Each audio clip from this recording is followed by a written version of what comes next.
Gracias por acordarme, ya se me olvidó. Bueno, solamente otra vez un breve paso para que queden en contexto los que vean esta reunión en el futuro. Bueno, estamos viendo la temperatura. La temperatura nos indica la energía cinética que hay dentro de un sistema.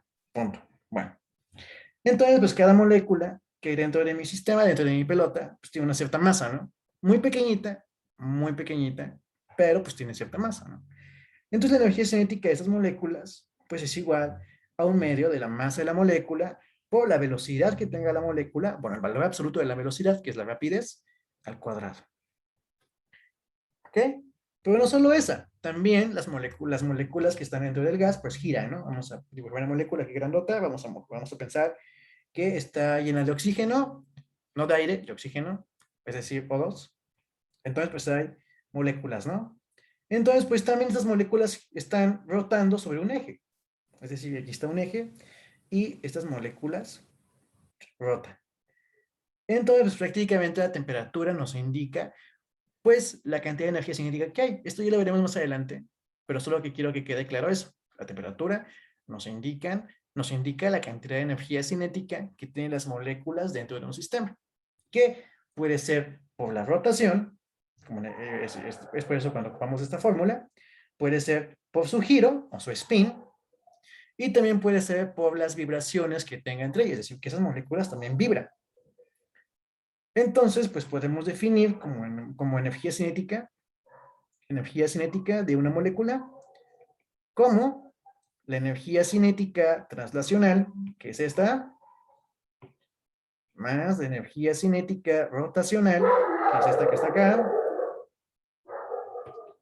más la energía cinética de vibración, prácticamente, porque vibran.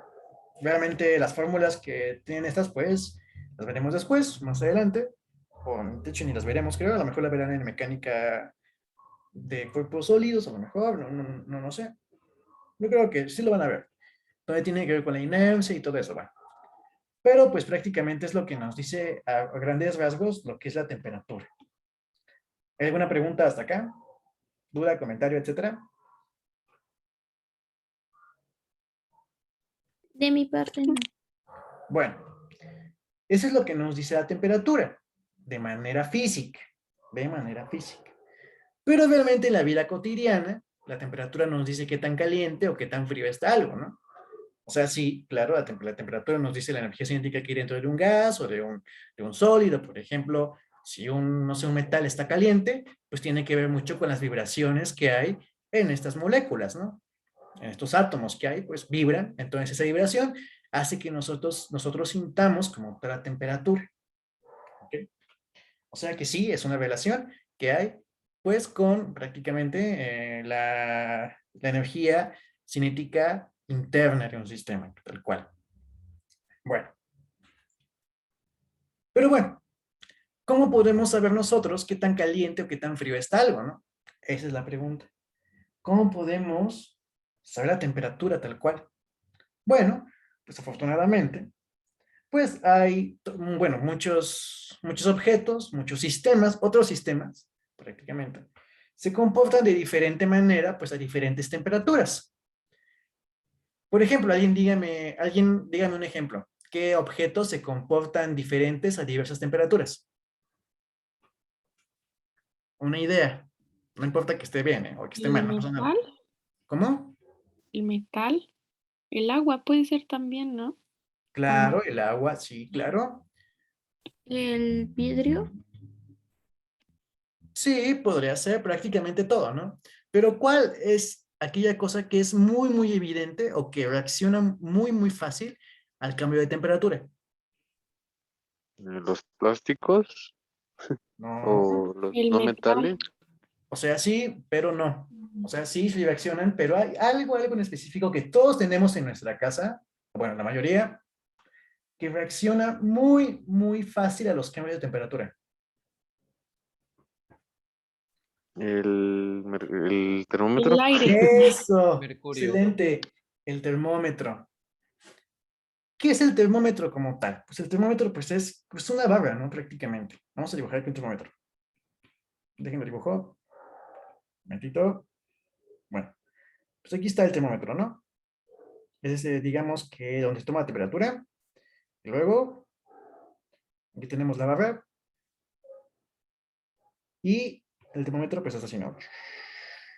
Prácticamente así. Y pues está graduado. Por ejemplo, aquí está, o sea, el 0, y así se va, ¿no? Digamos, aquí está el 36. Y ya, por ejemplo, si nos medimos solo la temperatura, pues ¡pum! Sube, ¿no? Ahora, si tenemos temperatura, si nos da una infección, puede que lleguemos hasta 40, ¿no? Y el termómetro, ¿qué hace? Sube. Ahora, ¿qué pasa? A lo mejor nos asustamos, ¿no? A lo mejor, no sé, nos asustamos, ¿no? Nos baja la presión o algo así, ¿no? Bien intenso, ¿no? De que una película, algo así, no sé. Pues no sé, de repente, ¿no? Estamos enfermos o algo, nos baja la temperatura, ¿no? Y reacciona rápidamente el termómetro y nos marca 35, por ejemplo, o 34, ¿no? Entonces realmente estamos debajo de, pues, nuestra temperatura, pues, corporal normal, ¿no? 36 grados. Entonces, pues, hace muchos años, pues, prácticamente a un señor, no sé quién sea, la verdad no recuerdo, pues, vio que justamente el mercurio pues reaccionaba diferente a diferentes temperaturas y que realmente reaccionaba de manera casi instantánea prácticamente y veía que pues a grandes temperaturas el mercurio se expandía como tal y a bajas temperaturas se comprimía, ¿no? Entonces pues dijo, no, pues con esta cosa yo puedo medir la temperatura. Obviamente esto tiene su escala y nos sirve para todas las temperaturas. Por ejemplo, hay a temperaturas más bajas, pues el mercurio se solidifica y se hacen bolitas tal cual, ¿no? Se genera un sólido a temperaturas bajas, es decir, casi no, ni siquiera llega a 0 grados y pues el termómetro pues se solidifica, llega a su punto de fusión. El punto de fusión es cuando pasamos de líquido a sólido. Y pues a altas temperaturas pues se evapora, ¿no? Incluso, ¿no? Puede llegar a evaporarse el mercurio. Entonces, pues realmente tiene un rango de temperaturas para el cual el termómetro pues marca bien, ¿no? A temperaturas más grandes pues ya no marca bien. Pero pues también hay otros medidores de temperatura. Están los, no sé, los termostatos, por ejemplo, las resistencias, por ejemplo, el termómetro, si ustedes ya, pues no sé, ya son más fifís, ¿no? Que se compran un termómetro aquí medio fresa, pues obviamente son termómetros que ya no tienen esta barrita de mercurio, ¿no? Son termómetros que ya son electrónicos. Ah, pues este termómetro electrónico, vamos a dibujar un termómetro electrónico, digamos que cuál tiene su medidor de temperatura, igual es una barra, tal cual, pero es una barra de plástico, ya no es una barra de vidrio, y pues prácticamente aquí hay una resistencia, aquí hay un circuito con una resistencia. Y esta resistencia pues también cambia, bueno, cambia de resistividad, que es la palabra correcta, pues con el cambio de temperatura, ¿no? Ya podemos calcular el voltaje, hay algo que mide el voltaje, ahí tenemos un sensor, prácticamente, sí, un sensor electrónico, que es prácticamente un chip. Se programa, a lo mejor ustedes algunos lo conocen, lo pueden hacer con Arduino incluso. Y pues este microprocesador, justamente, lee el voltaje, tal cual, lee el voltaje y pues dice, no, pues tiene tanto de temperatura. Bueno, pero esto ya, como les digo, son más fresas, requiere de programación, requiere de muchas cosas aquí bien intensas, ¿no? Tenemos esos termómetros también, ¿no? Que abarcan también otros rangos de temperatura. Y que les decía, también tenemos, pues de hecho no me acuerdo el nombre, prácticamente. Pero también tenemos barras, por ejemplo, una barra, también en ejemplo pues en ingeniería, pues cuando tenemos temperaturas muy altas, se ocupan barras, tal cual, digamos una barra de metal que está empotrada, y pues a diferentes temperaturas, esta barra se deflecta. Y pues se generan otros principios y la cantidad deflectada, es decir, la cantidad que, pues, digamos que se curvea, es la cantidad que se mide y lo relaciona con un cierto tipo de temperatura, ¿no? Y ahí hay muchos más. De hecho, hay uno que expuse el semestre pasado, pero ya no, de hecho ya lo tengo aquí en la punta de la lengua, pero no me acuerdo el nombre. No sé cómo se llama. Sí, bueno, o sea, sí sé, pero ya se me olvidó prácticamente. Bueno, ahí les digo después. A lo mejor mañana, hoy lo checo. Pero sí, son sensores de temperatura. Hay muchísimos, así como está este de mercurio, como está este de resistencia, pues hay muchos más, hay muchísimos sensores de temperatura, muchísimos, ¿eh?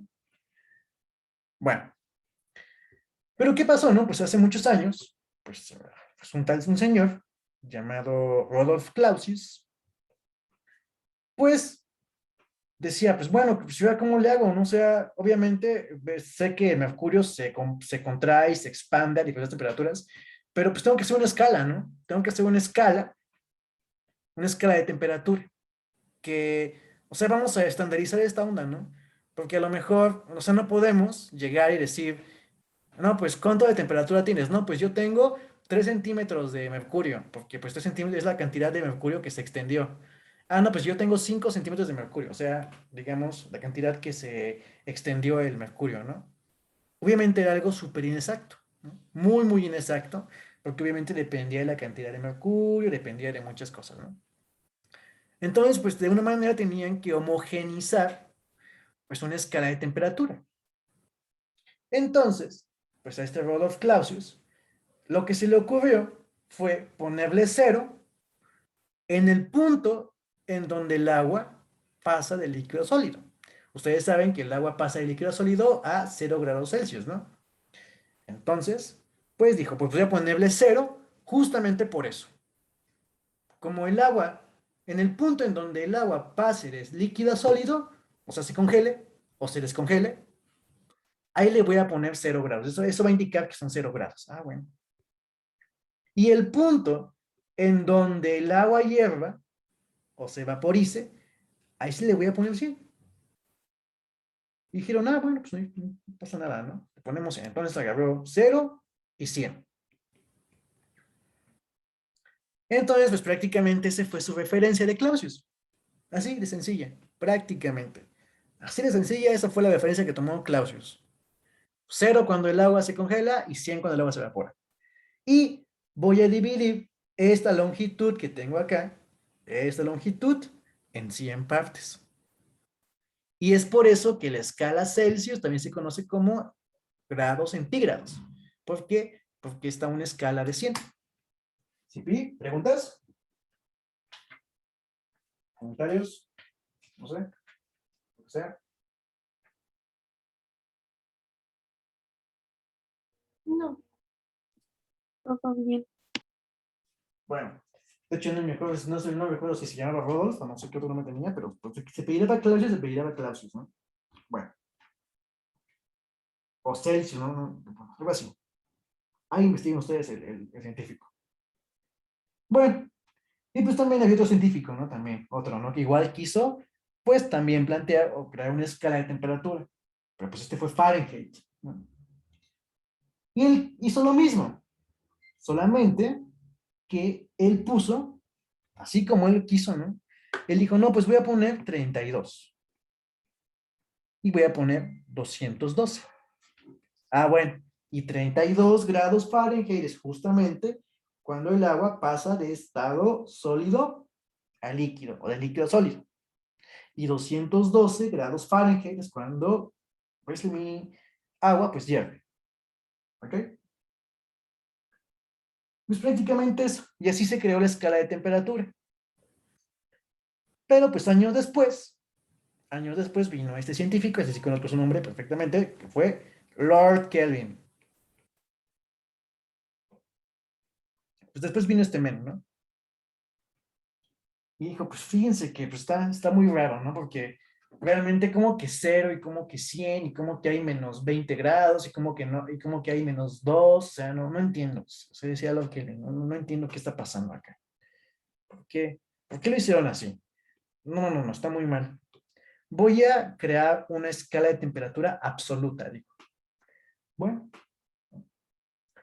entonces, pues con los estudios que había hecho otros científicos como Gay-Lussac, como Boyle, pues descubrió que la temperatura de un cierto gas es igual a una constante A más una constante B por la presión de este gas que hay dentro de este gas. Ya la clase pasada habíamos hablado un poquito de presión, que justamente la presión, pues es prácticamente la fuerza que están actuando las moléculas, digamos que están adentro de mi sistema, sobre el área. Y esta fuerza tiene que ser perpendicular al área, o sea, no puede ser una fuerza paralela al área porque sería un esfuerzo cortante, ¿no? Habíamos dicho. ¿Sí se acuerdan de eso? Sí. Ok. Bueno, alguien que tenga preguntas me dice, me interrumpe, no pasa nada. Bueno, entonces pues Lord Kelvin descubrió eso, ¿no? Que la temperatura de un cierto gas era igual a una constante A más una constante B por su presión, es decir, que era dependiente de la presión que había en ese gas. Es decir, si yo le ponía aquí un mechero, por ejemplo, y aquí ponía, por ejemplo, un medidor de presión, que usualmente son los ¿cómo se llama? Ay, se me fue el nombre. Los manómetros, perdón. Los manómetros. Y si yo ponía aquí un manómetro, entonces veía que la temperatura, y también ponía aquí pues un termómetro, aquí un termómetro, aquí un termómetro, aquí le pongo termómetro. Entonces él descubrió, o él vio, lo observó a partir de los estudios que había hecho, pues estos tipos que les había dicho, Gay-Lussac, Boyle, etc. Pues él vio prácticamente que había una relación entre ellos dos, ¿no? De hecho, ya lo había establecido justamente los científicos. Pero pues él dijo, bueno, la temperatura de un cierto gas es igual a una constante A, que no sé cuál es, más una constante B por la presión. Ah, bueno. Y lo probó para diferentes gases. Para diferentes gases. Es decir, que a lo mejor aquí vio oxígeno, después lo probó con monóxido de oxígeno, ¿no? Luego con trióxido de oxígeno, con aire tal cual, como no, etcétera, ¿no? Con nitrógeno, helio, etcétera. Lo probó con muchísimos gases. Y descubrió algo interesante. Pongo aquí escribo, voy a dibujar una gráfica. Si sea cualquier cosa me interrumpen, ¿no?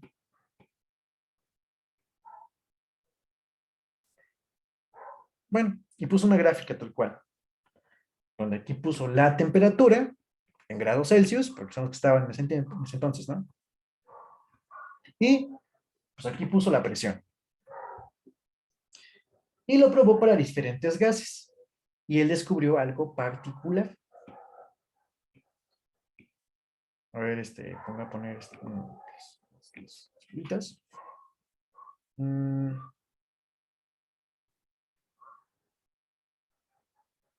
Digamos que esta línea que voy a dibujar pertenece al gas A, ¿ok? ¿Qué gas es? No sé qué gas es un gas A.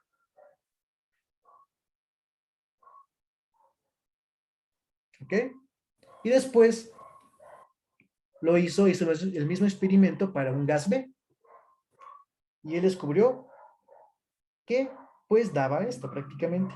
Digamos que si ponía, que si cuando él hacía este experimento, vio una determinada presión, a una determinada presión tenía una temperatura de Celsius tal cual, ¿no? Que marcaba el termómetro. Y luego hacía el mismo experimento, medía la temperatura y también medía la presión. Igual, lo puso acá, lo notó prácticamente. Hizo un experimento. Así se hacen los experimentos actualmente. Prácticamente lo que haces es conocer los valores y pues vas relacionando y veía que era una relación lineal, ¿no? Es lo que hizo. Y otra vez. Así hacía, ¿no? Ese era el segundo gas, ese es el gas 2. Gas 2. Ese es el gas 1. Y así lo hizo con muchos gases. Vamos a poner otro gas. Y vio que había esta relación prácticamente, es el gas 3. Y vieron que todos los gases convergían en un solo punto. Este punto que está acá. Adivinen qué punto es. Alguien que me diga qué punto cree que sea. ¿Seno absoluto? El cero absoluto prácticamente. Y obviamente él no midió la temperatura de cero absoluto, pero pues él lo dedujo con la intersección de estas líneas. Y pues él tuvo que crear la función de prácticamente estas n líneas, ¿no? Porque no lo hizo con 3, lo hizo con muchísimos gases. Entonces, pues obviamente con estos puntitos, lo que hizo, pues prácticamente utilizó la ecuación de la recta, pues enseñé ese día, de hace semanas. Realmente lo que hizo fue una regresión lineal, ¿no? Y conoció la ecuación de esta línea, conoció la ecuación de esta línea, conoció la ecuación de esta línea y de muchas otras líneas y vieron que convergía en este punto. O sea, se unían. Y la temperatura en grados centígrados marcaba menos 273.15 grados Celsius. Es la cantidad que marcaba. Entonces, pues Lord Kelvin lo que hizo fue crear su propia escala de temperatura y la llamó la escala de temperatura absoluta.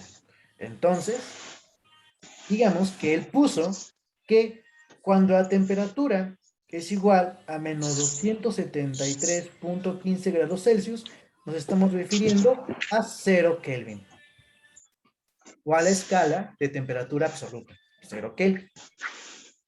Y así lo hizo Lord Kelvin. Y después pues vino otro científico llamado William Rankine, pues que hizo prácticamente lo mismo. Creó su escala de temperatura absoluta, pero pues utilizando Fahrenheit. ¿Ok? Entonces, pues prácticamente, ¿alguien tiene abierto su micrófono? No sé quién sea. A ver, creo que es Marta LW. Déjenla muteo. Ya. Perdón, Marta. Bueno, así tenía su nickname. Bueno. Entonces, pues, como les decía, pues él dijo, no, pues la temperatura en grados Kelvin es igual a la temperatura en grados centígrados más 273.15. Y pues es la forma de convertir la temperatura en Kelvin a temperatura en... Ay, déjenlo, no, solamente lo subrayo para que se vea bien. Esa es la forma de convertir temperatura Kelvin, bueno, temperatura en grados centígrados a temperatura Kelvin, ¿ok? Y como les digo, también Rankine, otro científico, William Rankine, hizo lo mismo. Y para convertir de temperatura de Fahrenheit a Rankine, pues se utiliza pues esta fórmula, que es prácticamente la temperatura en grados Fahrenheit y le sumamos 459.67. Les decía que William Rankine hizo el mismo experimento y pues él creó su propia escala de temperatura. Y de esta manera podemos convertir de Fahrenheit a Rankine.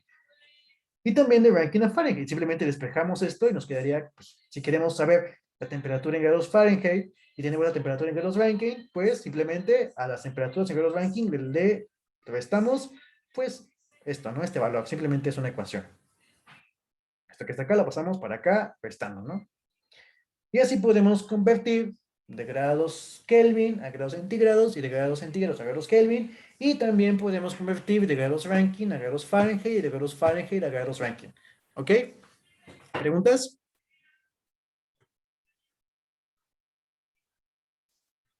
¿Preguntas, dudas, comentarios, algo que no quedó claro? ¿Quieren que repita algo, etcétera? No sé.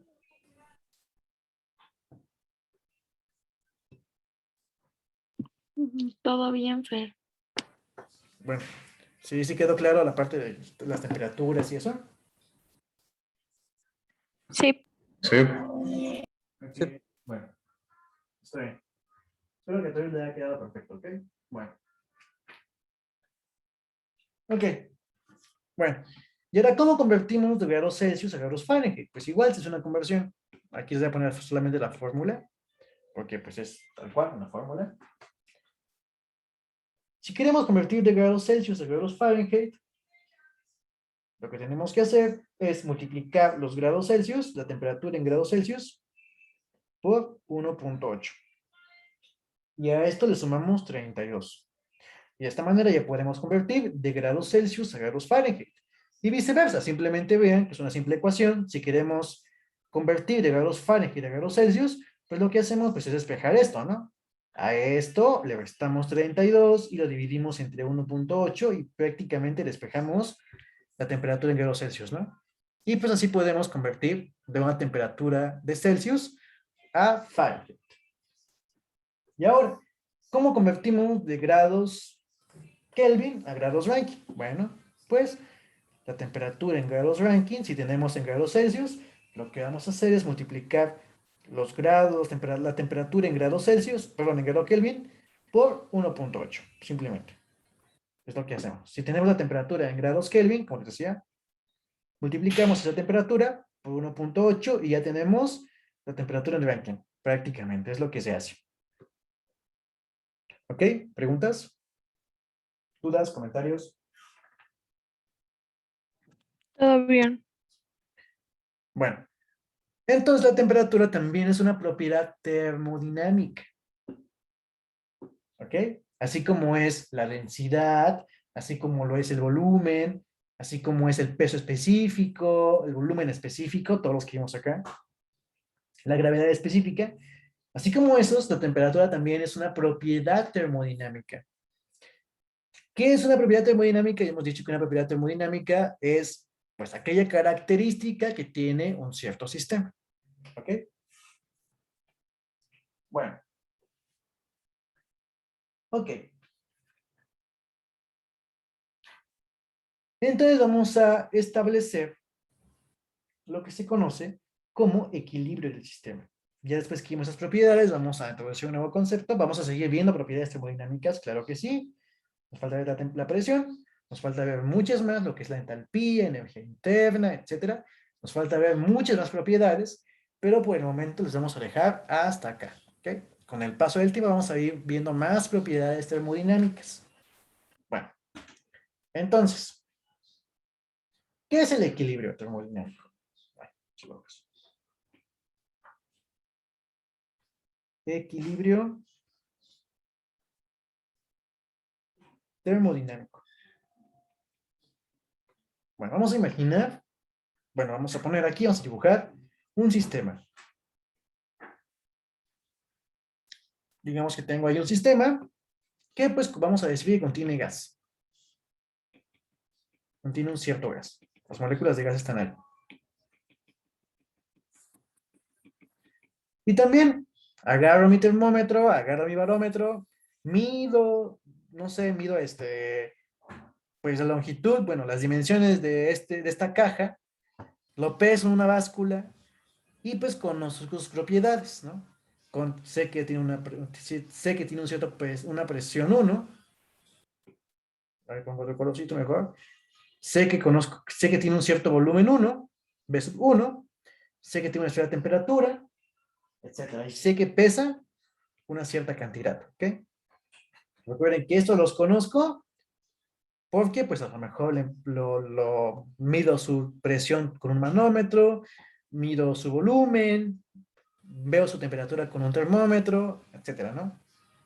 Vamos a suponer que tengo todas estas herramientas y pues mido, ¿no? Prácticamente esas propiedades termodinámicas en mi sistema. Bueno, cuando un sistema se encuentra en equilibrio, nos indica que estas propiedades son las mismas en todas las partes de mi sistema, o por lo menos en promedio, ¿ok? Es decir, que si yo, digamos que mido la presión en esta parte y me da una presión diferente a la de esta, entonces el sistema no se encuentra en equilibrio. ¿Por qué? Porque va a existir un cierto flujo. De hecho, ¿ustedes saben cómo se generan los vientos? ¿Alguien dígame? ¿Cómo se generan los vientos realmente? Tal cual. Por la diferencia de que una parte del aire es más caliente y otra más fría, como que la caliente se desplaza a la más fría. Así es, claro, pero la presión, como dije anteriormente, se relaciona con la temperatura. Perdón, la temperatura se relaciona con la presión. ¿Ok? Sí es cierto, el aire caliente se va al lugar donde hay más aire frío, eso sí, así pasa. Sí, no, sí, así. El aire caliente se va donde hay aire frío.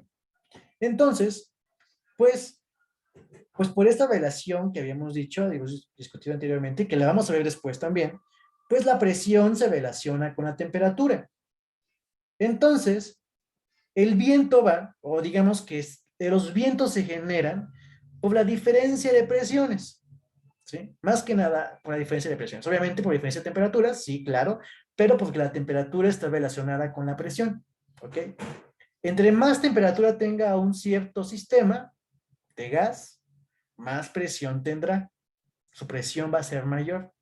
Y entre más baja esté la temperatura, la presión va a ser menor. Entonces los vientos se generan prácticamente porque se van de los lugares donde hay más presión a los lugares donde hay menos presión. Entonces, en este sistema, imaginemos que aquí hay más presión que acá. Pues obviamente se va a generar un flujo de aire, una corriente de aire. Y esto no va a estar en equilibrio. ¿Por qué? Porque va a haber propiedades que sean diferentes en ciertas áreas de mi sistema o en ciertos volúmenes, ¿no? En ciertas regiones de mi sistema, mejor dicho. Entonces, el equilibrio termodinámico se logra cuando estas moléculas que están dentro de mi sistema generan un cierto equilibrio, ¿ok? Y pues, esas propiedades quedan fijas. ¿Sí queda claro? ¿Alguna pregunta? ¿Algo que no ha quedado claro? ¿Quiere que lo repita otra vez?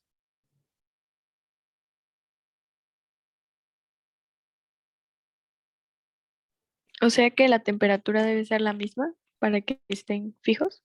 Así es. Vamos a aquí dibujar un sistema, ¿no? Vamos a poner aquí que es el tiempo T1, T sub 1. Vamos a suponer que aquí tenemos 20 grados, ay, perdón, 20 grados. Pues aquí tenemos 23, aquí tenemos, ay, chihuahuas. Aquí tenemos, pues a lo mejor 30, aquí tenemos 32, aquí tenemos 28. Entonces, ese sistema no se encuentra en equilibrio. No se encuentra. ¿Qué es lo que tenemos que hacer? Pues, para que el sistema se quede en equilibrio, tenemos que aislar mi sistema. Es decir, ¿qué significa cuando aislamos un sistema? Alguien dígame. Si lo separamos del resto del sistema, del otro sistema, Lo separamos de los alrededores, ¿sí? Claro, lo separamos de los alrededores. Pero ¿qué pasa cuando aislamos un sistema? Diga alguien, diga, ¿qué sucede? Evitamos un intercambio externo de materia o calor. Energía o materia. Excelente, así es. Las transferencias de calor, bueno, las transferencias de energía, vamos a ver, los pongo de una vez, pero esto lo veremos después. Habíamos dicho que en los sistemas aislados no se transfiere ni masa ni energía. ¿Ok? Entonces, la cantidad de masa o el cambio de masa en un sistema es igual a cero. Y el cambio de energía en un sistema aislado también es igual a cero. ¿Ok? Esta delta que puse acá, eso se le conoce como delta, significa cambio, ¿ok? Cambio de energía. ¿Ok? Y para que nosotros transfiramos energía, o bueno, sí, así se dice, bueno, para que bueno, así, ¿no? No sé cómo se dice correctamente. A lo mejor se dice así. Para que transfiramos energía a un sistema, se puede hacer de dos formas, ya sea por trabajo o por calor. Esas son las únicas dos formas en las que un sistema puede cambiar de energía con los alrededores, ya sea por trabajo o por calor. Ahorita veremos, bueno, y más adelante veremos qué es el trabajo y qué es el calor. A lo mejor ya lo vieron con Mariana. Pero, pues son las únicas dos formas en que nosotros podemos, pues, cambiar la energía de un sistema. Y cuando lo aislamos, no permitimos que el calor o entre o salga. Y tampoco vamos a permitir que el sistema realice trabajo o que a un agente externo realice trabajo sobre mi sistema. Entonces, cuando lo aislamos, prácticamente no hay transferencia de masa ni de energía. ¿Queda claro para todos? ¿Sí? Sí. Sí. Entonces, digamos que es el tiempo T1. Entonces, aislamos mi sistema, ¿ok? Aislamos. No permitimos ni intercambio de masa ni intercambio de energía. ¿Qué es lo que va a pasar? Que después de un cierto determinado tiempo, todas las temperaturas de mi sistema van a ser las mismas. Es decir, la temperatura se va a distribuir uniformemente a lo largo de mi sistema. Y cuando se distribuye uniformemente, entonces ya podemos decir que el sistema se encuentra en equilibrio. ¿Queda claro? ¿Sí bien? ¿Preguntas? ¿Alguien sí quedó claro? ¿Alguien dígame? Sí, sí está claro. Sí, quedó claro. Ok. Bueno, si alguien tiene preguntas, me dice, ok. Entonces prácticamente es eso, ¿no? Para que logremos el equilibrio de un sistema, las propiedades termodinámicas, o sea, estas y muchas más que veremos, se deben de distribuir uniformemente. Y cuando no se distribuyen, pues como les dije en este caso, pues se pueden generar corrientes dentro de mi sistema. Se pueden generar flujos de aire, vientos, chiquitos, muy chiquitos, pero se generan vientos. ¿Ok? Por ejemplo, si ustedes quieren que su habitación, a lo mejor, bueno, ahorita no porque pues, está haciendo frío, a lo mejor, no sé, pero por ejemplo en verano, bueno, en primavera, que hace un montón de calor aquí en Oaxaca y no llueve, y queremos que nuestra habitación pues esté un poquito fría, ¿no? Pero pues obviamente abrimos la ventana, nos ponemos cerca de la ventana y pues no sentimos calor, ¿no? No se enfría, sabemos que el enfrío, o sea, sí se enfría, pero muy, muy lentamente, ¿no? Ya hasta las 3 de la mañana, 4 de la mañana, ya que tenemos nuestra ventana abierta, es que se enfría el cuarto, y mientras no, ¿no? Ah, pues ¿cómo le hacemos para que se enfríe más rápido? Pues tenemos que dejar que haya corrientes de aire. ¿Okay? Y por ejemplo, cuando tenemos todo cerrado en nuestro cuarto y solamente abrimos la ventana, pues no dejamos fluir el aire, no dejamos que haya corrientes de aire y por eso nos enfría luego nuestra habitación. Entonces, si quieren que pues, su habitación se enfríe un poquito más rápido, pues tienen que dejar que el aire fluya, que se generen corrientes de aire, prácticamente. Bueno, entonces dentro de mi sistema pues se pueden generar corrientes de aire por la diferencia de temperatura. A estas corrientes de aire o a otros procesos, no solamente son corrientes de aire, por ejemplo, cuando lidiamos con volúmenes, lidiamos con sistemas en donde pues la frontera se puede mover. Digamos que cuando lidiamos con cambios de volumen, lidiamos con sistemas en donde pueden cambiar de volumen. Entonces, digamos que durante el cambio de volumen, por ejemplo, en el caso del mercurio, digamos que lo ponemos a una cierta, digamos que lo ponemos a una cierta temperatura, pues llega al equilibrio cuando justamente llega a los 36 grados, ¿no? Si medimos la temperatura nosotros, ¿no? Corporal. Pero justamente en este proceso, en este trayecto, no se encuentra en equilibrio. Se encuentra en equilibrio justamente cuando llega a este punto. Cuando lo tenemos ahí en nuestra, no sé, en nuestra boca, uno se pone en la boca, uno se pone pues en las ingles prácticamente o en la axila, ¿no? Ahí se ponen los termómetros. Entonces, pues justamente cuando alcance el equilibrio termodinámico, pues ahí, o cuando ya no, pues se desplaza más la barra o se contrae, ahí es cuando la barra o cuando el sistema está en equilibrio. ¿Sí, sí queda claro? ¿Sí me entendieron?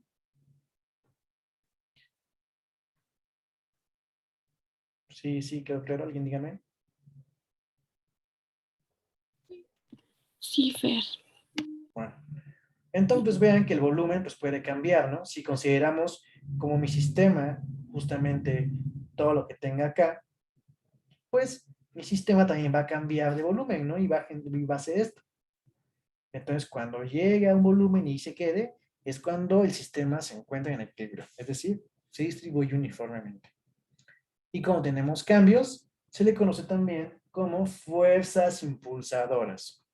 Cuando tenemos justamente una distribución no homogénea, tenemos fuerzas impulsadoras que van a crear pues justamente esas corrientes de aire, van a crear que pues el mercurio se expanda, se comprima, etc.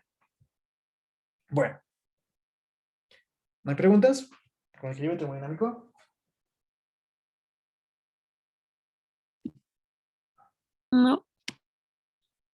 Bueno, y hay muchos tipos de equilibrios termodinámicos. Voy a escribirlos cuáles son. Tenemos el más común, el equilibrio térmico, el que acabo de discutir. El equilibrio térmico. Justamente el que pusimos acá, el ejemplo que pusimos acá. Es el equilibrio térmico. Pero así como está el equilibrio térmico, también tenemos a equilibrio mecánico.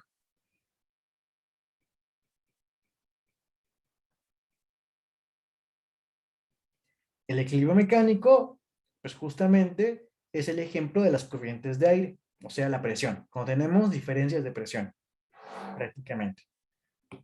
Otro equilibrio que tenemos es el equilibrio de fase.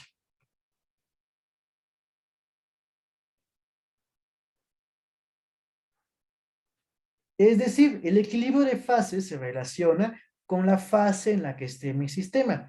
¿A qué me refiero con la fase en la que esté mi sistema? Ya saben que hay 3 estados de agregación de materia, bueno, 4, que es sólido, líquido y gas. Un ejemplo de equilibrio de fase es justamente cuando tenemos, no sé, el agua del café que esté bebiendo, ¿no? Digamos que aislamos bueno, la tetera, ¿no? Vamos a dibujarlo para que quede claro.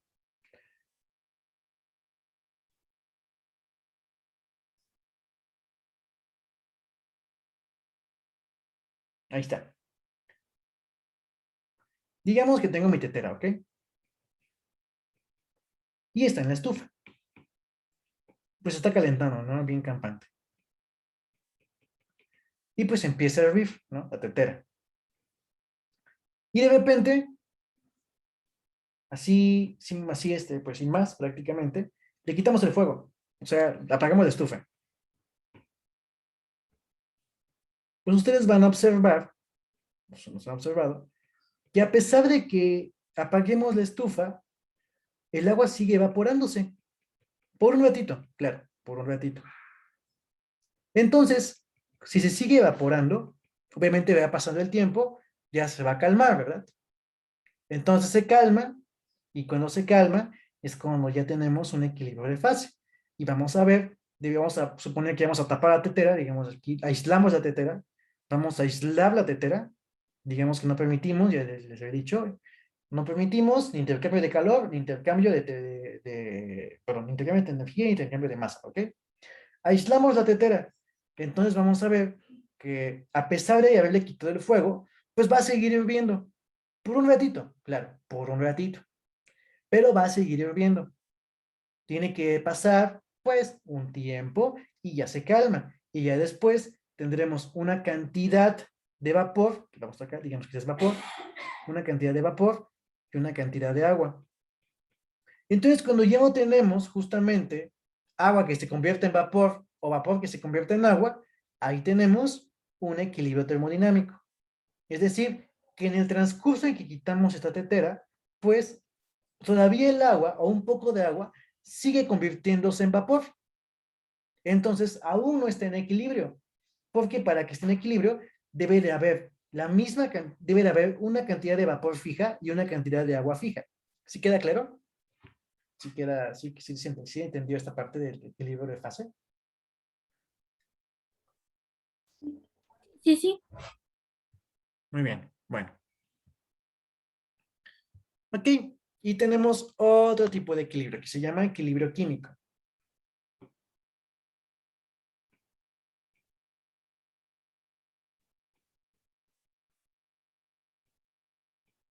El equilibrio químico es cuando no se provocan o no se generan reacciones químicas dentro de mi sistema. Es decir, a lo mejor, pues, a ver, como, por ejemplo, la combustión de un cilindro de motor, por ejemplo. No sé si sepan, pero su coche, pues, bueno, el coche de sus jefes o el camión, no sé, o no sé, ¿no? Un coche, tal cual. Pues tiene un motor de gasolina, ¿no? Y el motor de gasolina, pues hay cilindros. Creo que les había explicado esto. Digamos que aquí está el cilindro, ¿ok? Y esa es la cámara de combustión. Esto que está acá, esto que dibujé acá, es la cámara de combustión, ¿ok? Entonces, pues aquí entra la mezcla que es combustible aire, o sea, gasolina con aire, entra y se comprime. Entonces, el pistón lo que hace es comprimir esta mezcla que hay de combustible aire y la bujía de su coche. La bujía, pues, es un aparato que tiene 2 motores que enciende una chispa. Bueno, comprime el pistón, esta mezcla de combustible aire, y la chispa genera una descarga de energía, prácticamente una descarga eléctrica. Esta descarga eléctrica pues se traduce como un incremento de calor, ¿ok? O sea, le transfiere calor prácticamente a este aire o a esta mezcla de combustible-aire que está comprimido y se le aumenta calor. Pues este cambio de calor, ¿qué es lo que va a hacer? Va a provocar reacciones químicas en la mezcla combustible-aire, que va a hacer que explote, ¿ok? Hay una explosión y pues después de un cierto tiempo, lo que va a hacer esto es que esta mezcla combustible-aire que ya se detonó, va a expandir el pistón, lo va a expandir, pero aún así sigue produciéndose pues justamente esta combustión de la mezcla de combustible, ¿no? Prácticamente se empieza a ver una reacción química, ¿no? O sea, empieza la explosión y después la explosión se expande y se expande y se expande, que prácticamente se traducen en muchísimas combustiones químicas, ¿no? De varios moles de combustible. Entonces, pues justamente se crean muchísimas reacciones químicas durante todo esto, y pues obviamente durante este proceso mi mezcla de combustible aire no se encuentra en equilibrio. ¿Por qué no se encuentra en equilibrio? Porque hay muchísimas reacciones químicas acá. Hasta que llega un punto en donde la mezcla combustible-aire pues ya desplaza el cilindro lo máximo que puede, y en este punto es cuando la mezcla pues ya queda uniforme y ya no hay más reacciones químicas. Y es ahí cuando llega al equilibrio químico. ¿Sí queda claro? ¿Preguntas?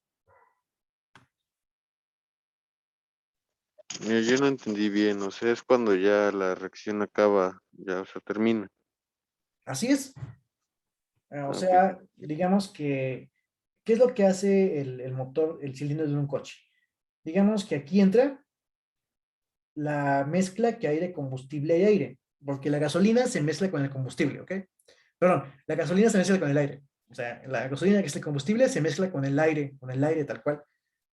Y lo transfiere a los cilindros. Entonces, digamos que aquí, pues esto está en equilibrio, ¿no? No hay reacciones químicas. Pero el pistón, como si fuera una jeringa, imagínense el pistón de una jeringa, o sea, pues prácticamente no, el émbolo de una jeringa, imagínense que ese es el émbolo de una jeringa, pero grandote y de metal, lo que hace es comprime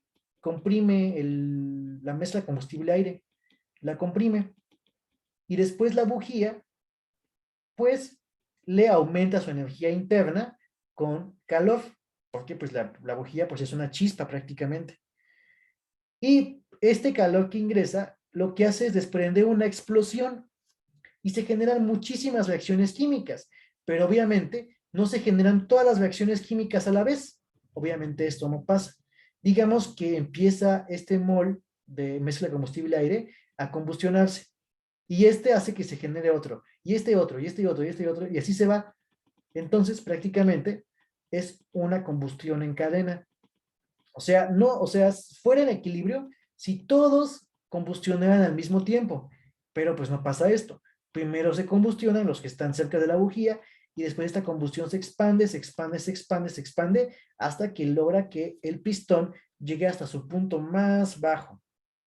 Y cuando ya no hay más moles de sustancia, de combustible que reaccionen o que se combustionen, entonces pues ya se alcanza el equilibrio térmico, el equilibrio químico. ¿Sí, sí quedó claro? El que me preguntó, no sé si le quedó claro. Sí, ya me quedó claro, gracias. Ok.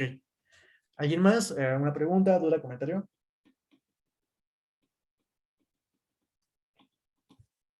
¿No? ¿A todos les quedó clarito? Bueno, prácticamente eso, ¿no? Esos son los equilibrios químicos. Equilibrios térmicos, mecánicos, de fase y químicos. Esos son los 4 tipos de equilibrios termodinámicos que hay. Bueno, ahora, yo les había dicho, bueno, vamos a poner que es estado termodinámico. Ahorita ya. Ahora, vamos a por definir otro término que es el estado termodinámico.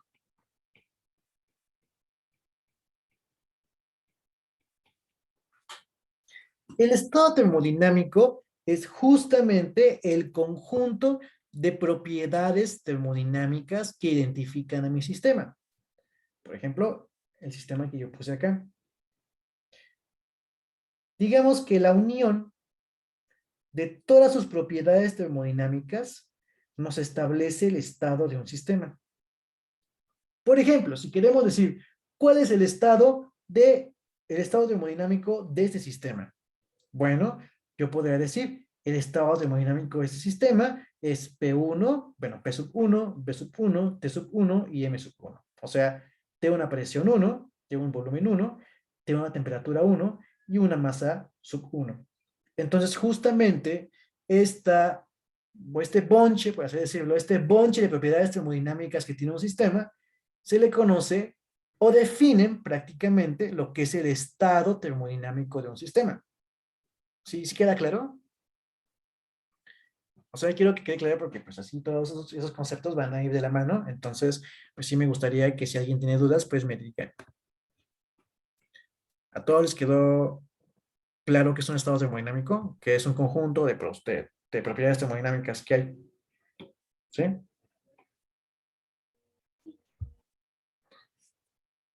Bueno. Ahora, ¿cuántas propiedades termodinámicas son las suficientes para establecer un estado termodinámico? Esa es la pregunta del millón. O sea, alguien me puede preguntar, bueno, ¿y acaso es necesario que yo describa o tenga que decir prácticamente todas las propiedades termodinámicas que hemos visto para definir el estado termodinámico de un sistema? Pues obviamente no tenemos que decir todas, porque a lo mejor no tenemos barómetros para medir la presión, a lo mejor no tenemos un termómetro que mida esas temperaturas, a lo mejor no tenemos pues una báscula adecuada, ¿no? Para medir la cantidad de masa que hay en mi sistema. No se puede. O sea, no podemos, pues digamos, medir justamente esas propiedades todo el tiempo, ¿no? Y no podemos decir, pues esta cosa, o este sistema, tiene tanto de presión, tanto de temperatura, tanto de volumen, todo el tiempo. Y tengamos que escribir todas, además. Pues no se puede, no podemos escribir todas las propiedades termodinámicas de un sistema. Entonces, pues, ¿con cuántas son suficientes? Bueno, para eso nos basamos de un postulado que se conoce como el postulado de estado. El postulado de estado nos dice que únicamente nos basta con dos propiedades independientes entre ellas,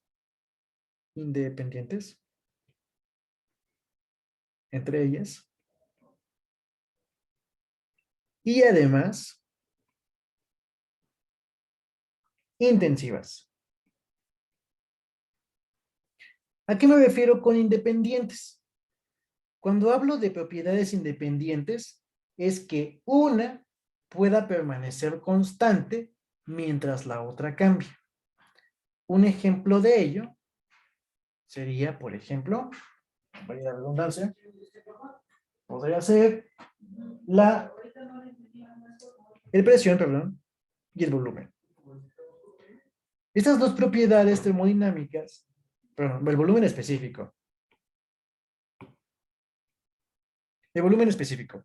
Como ustedes pueden observar, esas propiedades son intensivas, no dependen de la masa y además son independientes entre ellas. Yo puedo dejar la presión de un sistema constante y aumentarle su volumen o disminuir su volumen. O sea, puedo hacer eso. O también puedo mantener el volumen específico de un sistema constante mientras la presión cambia. ¿Ok? Entonces, pues prácticamente es el postulado de estado. Yo puedo, digamos, establecer el estado de un sistema únicamente con dos propiedades. ¿Qué propiedades? Presión, temperatura, volumen, las que ya hemos visto. Aquí le voy a poner. Presión, temperatura, volumen, ¿qué más? Densidad, por ejemplo. ¿Ok? Dos propiedades termodinámicas. Que sean independientes entre ellas y que además sean intensivas. Por ejemplo, ¿cuál sería dependiente? Si yo establezco la densidad y el volumen específico, las dos no son independientes, porque habíamos dicho que que el volumen específico es igual a 1 entre la densidad. Entonces, prácticamente, esto no es independencia, ¿no? Realmente, lo que pasa en la densidad, pasa en el volumen, ¿no? Si hay un cambio de densidad, hay un cambio en el volumen específico. ¿Sí, sí me entienden en esta parte? ¿Alguna pregunta? Sí, pero una duda, ¿qué dice antes de intensiva? Ah, además, esto, ¿no? Esto que saca. Sí, ok, gracias. Es además. Además. Entonces, pues prácticamente, pues es eso, ¿no? Yo establezco el estado termodinámico de un sistema, repito, obviamente, con dos propiedades que sean independientes entre ellas y además que no dependan de su masa. De esa manera yo puedo establecer el estado termodinámico de un sistema. Pero, pues realmente el estado termodinámico es el bonche de todas ellas, ¿ok? O sea, el estado es el bonche de todas ellas, de la presión, temperatura, densidad, etcétera. Pero yo puedo establecer el estado termodinámico únicamente con dos. Y a partir de estas dos, yo puedo conocer las demás. ¿Cómo la vamos a conocer? Pues hay muchísimas leyes que relacionan esas propiedades justamente. Muchísimas ecuaciones que van a relacionar esas propiedades termodinámicas. La presión, temperatura, volumen, densidad, van a relacionarlas. O sea, va a haber muchas ecuaciones que van a relacionar, pero para que yo pueda establecer el estado termodinámico, basta con conocer dos. Y a partir de estas dos, yo ya puedo conocer las demás que haya. ¿Ok?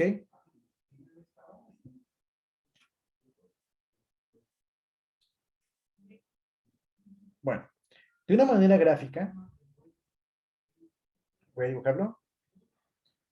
De una manera gráfica voy a hacer un diagrama otra vez. Un sistema de coordenadas. En donde en el eje X voy a poner una propiedad A. Y en el eje B, perdón, en el eje Y, una propiedad B. O sea, la propiedad A y la propiedad B puede ser presión, temperatura, volumen, etcétera, ¿no? Cualquiera. Es más, voy a ponerle, voy a ponerle aquí temperatura y presión. ¿Ok? Voy a poner esas dos propiedades termodinámicas. Entonces, digamos que si yo tengo un sistema y le mido su temperatura con un termómetro y su presión con un manómetro, pues yo puedo, pues, poner un puntito, ¿no? Y justamente, este sería el estado. O sea, lo represento en la gráfica, ¿no? El estado 1, ¿ok? Digamos que este es P sub 1 y este es T sub 1. Como les digo, tengo mi sistema termodinámico, que puede ser un sistema cerrado, un sistema abierto, un sistema aislado, y le mido su presión y su temperatura. La presión con un barómetro, perdón, con un manómetro, el manómetro nos va a dar P sub 1, y con un termómetro mido su temperatura, T sub 1. Entonces, ya con medir esas dos, pues ya lo pongo en mi gráfica. Y justamente este puntito, me va a representar su estado termodinámico. Y digamos que después, digamos que es un sistema cerrado, ¿ok? Un sistema cerrado. Y digamos que después de esto, lo que hace o lo que genera es que yo a lo mejor lo caliento, ¿no? A lo mejor le suministro trabajo, o no sé, pasa algo. Hay un cambio de energía. Como les había dicho anteriormente, los cambios de energía se deben por trabajo o por calor. Entonces, digamos que este sistema, pues, tiene un cambio en sus propiedades termodinámicas. De tal manera que después de un tiempo, digamos que el estado aumenta su temperatura a una temperatura T sub 2 y aumenta su presión a P sub 2 y se encuentra en el estado 2. ¿Ok?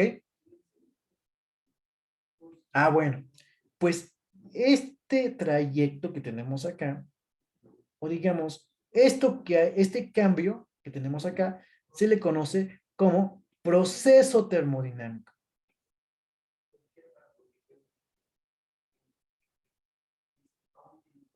Justamente el cambio que hay de un estado termodinámico a otro se le conoce como proceso termodinámico.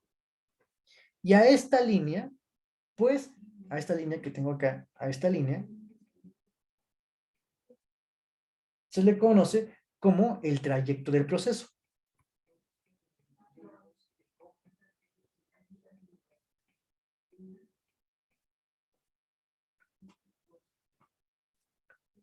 ¿Sí queda claro? O sea, la línea como tal, la línea tal cual, se le conoce como el trayecto del proceso. Y el proceso termodinámico es justamente el cambio que hay. Es decir, que para llegar de este punto a este otro, pudo haber tomado muchos trayectos, pudo haber tomado este, pudo haber tomado este, pudo haber tomado este, pudo haber tomado este, y todos estos son procesos termodinámicos. Pero la forma en cómo llegó se le conoce como el trayecto del proceso. ¿Sí queda claro? ¿Preguntas? ¿Comentarios? No sé. Lo que sea. De mi parte no. Bueno, es importante que quede muy claro esto, porque justamente de esto nos vamos a basar en todas las demás clases, ¿ok? Vamos a estar hablando de cambios de estado, de cómo es el proceso, etcétera. Bueno. Ok, entonces ya quedó claro esto. Muy bien. Dejen copio esto para que ya no tengan que volver a hacer la gráfica.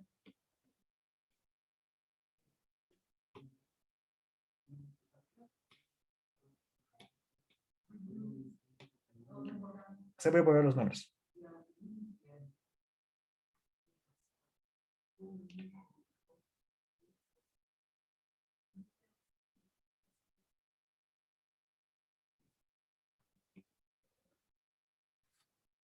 Bueno. Entonces aquí tenemos el estado 1, el estado 2, hay un proyecto, hay un proceso, y digamos que después a este sistema igual sufre un cambio de energía. Este cambio de energía provoca pues un cambio en sus propiedades, es decir, otro estado diferente. Y digamos que ahora mido su presión y temperatura y llega a ese punto. Y ese es el estado 3. Y después sufre otro cambio de energía.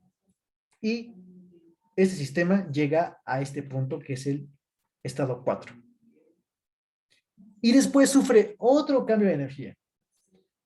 Pero después el quinto estado coincide con el 1. Es decir, que pasa un proceso, o sea, el proceso 1, que ya vimos, este proceso, digamos que un estado termodinámico pasa a otro estado en el proceso 1. Después, el sistema se encuentra en el estado 2 y pasa al estado 3 con otro proceso, con este proceso. Y después está en el estado 3 y pasa al estado 4 con este proceso. Y después está en el estado 4 y pasa al estado 5. Pero observamos que el estado 5 es igual al estado 1. Aquí le voy a poner estado 5 es igual al estado 1. Cuando el estado 5 o el estado final, mejor dicho, el estado final propiamente dicho, porque puede haber 5, 6, 7, 8, n procesos, pero si el último proceso hace que el estado termodinámico de mi sistema regrese a su punto inicial, como lo vimos en este caso, que regresa a su punto inicial, entonces estamos hablando de un ciclo termodinámico.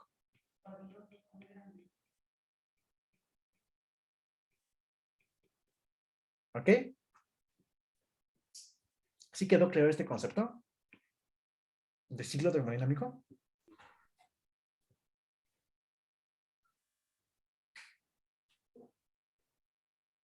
¿O quieren que lo repita otra vez?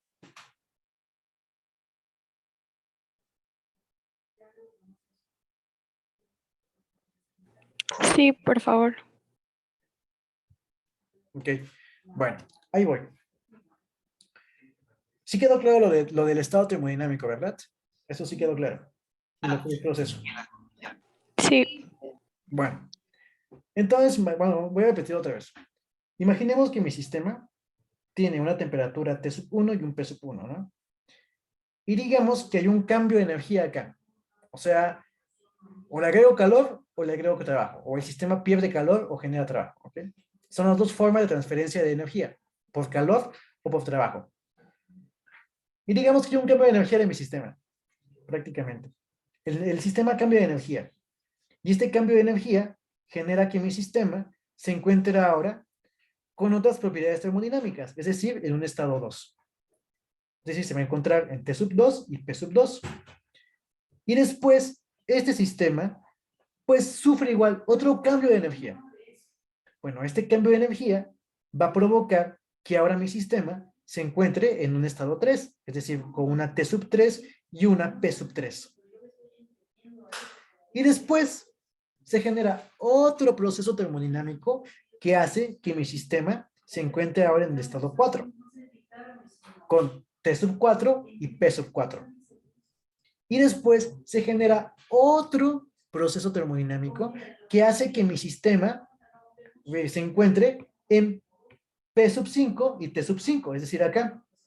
Pero vemos, o sea, si este T, voy a poner acá, si P sub 5 y T sub 5 son iguales a P sub 1 y T sub 1, entonces quiere decir que el sistema regresó a su estado inicial. Y si regresa a su estado inicial, después de n procesos, o sea, ese es el proceso 1, le voy a poner, ese es el proceso 1, aquí le voy a poner proceso 1, proceso 1, proceso 2, ese es el proceso 3, y ese es el proceso 4. Si mi sistema regresa a su estado inicial después de n procesos, ya sea 5, 6, 7, 8, 9, los que sea, pero si regresa a su estado inicial, entonces estamos hablando de un ciclo termodinámico. ¿Ok? ¿Sí quedó claro, Nemi? ¿O quién me preguntó? Sí fue Nemi, creo, ¿no? Sí, sí, está claro. Gracias. Fer, Sí, dígame. solo para aclarar, entonces o sea, digamos, la línea que hay entre dos estados termodinámicos son procesos y la línea que engloba todo puede ser un ciclo termodinámico o un proceso o un trayecto, perdón. Ah, pues sí, pero o sea, a ver, déjenlo, lo pongo de otra manera. Voy a poner aquí igual el sistema, ¿ok? Igual tenemos aquí presión y temperatura. Y vamos a poner aquí bastantes estados, ¿ok? Digamos que tenemos el sistema, tiene un proceso 1, proceso 2 y proceso 3. Pero después de ahí se queda. Obviamente, todo esto es el trayecto del proceso 1, el trayecto del proceso 2 y el trayecto del proceso 3. Y todo esto es una trayectoria, ¿sí? Pero esto no se considera un ciclo. Y no se considera un ciclo porque no se unió esta punta con esta punta. Si se hubiera unido, se conoce como ciclo. O sea, esto también es un trayecto. Todo esto es un trayecto. Este es un trayecto. Pero este se considera ciclo porque su punta final toca con la punta inicial. Es decir, en este caso, la presión 5 y la temperatura 5 es igual a la presión 1 y la temperatura 1. Pero, por ejemplo, puede pasar, puede pasar, obviamente, claro que puede pasar, que, pues, el estado final de este sistema, pues, no regrese al inicial, sino que sea diferente. Cuando pasa esto, pues, simplemente, pues, el sistema llevó a cabo 3 procesos, o sea, proceso 1, proceso 2, proceso 3, perdón, pero, pues, no regresó al estado inicial. Y, obviamente, todo eso se considera como trayectoria. Pero, pues, no regresó, así que, pues, no pasa nada. O sea, todo eso es trayectoria, pero esta trayectoria también es un ciclo termodinámico porque regresa a su punto inicial. Sí quedó claro, Zoe. Sí queda claro, muchas gracias. Bueno, a todos les quedó claro. A ver, a Jimena, Samantha, Félix, Nelly, Michelle, Karen, Camila, Camila 2, bueno, Camila Guzmán, Camila Martínez, Esaú, Dulce, Ángel, Jenny, no sé quién más, Juan, Alcántara. Quedó claro. Sí. Sí, todo claro, gracias. Ok, excelente. Sí, dime, ¿alguien había dicho algo? No, que todo claro, gracias. Bueno, excelente, ok. Entonces, pues ya saben, cualquier cosa me preguntan. Ok, entonces, pues ya es tarde, les voy a dejar su tarea moral. Para el jueves que vamos a tener clases, bueno, miércoles tenemos clase. Van a buscar qué es un proceso isobárico, qué es un proceso isotérmico, un proceso isocórico y un proceso, ¿qué otro? Con esos tres, está bien. Con esos tres está bien. ¿Qué después vemos los demás? O sea, quiero que busquen estos tres procesos termodinámicos, o sea, no les va a costar casi nada, ahí está en internet, solamente léanlos y ya saben, si tienen preguntas, no duden en mandarme un mensaje privado o en el chat, no pasa nada, ¿ok? Cualquier cosa que se les ofrezca, pues aquí estamos. Dudas, etcétera, me dicen. Solamente quiero que busquen esto de tarea moral y lo discutimos el día miércoles. Por aquí nos vamos a quedar. Y ya empezamos, bueno, ya empezamos con la presión, porque ya se nos hizo tarde con esto de la presión. ¿Ok? ¿Dudas? ¿Comentarios? Voy a dejar de grabar para que si alguien tiene pena con esto, pues ya me diga si tiene dudas.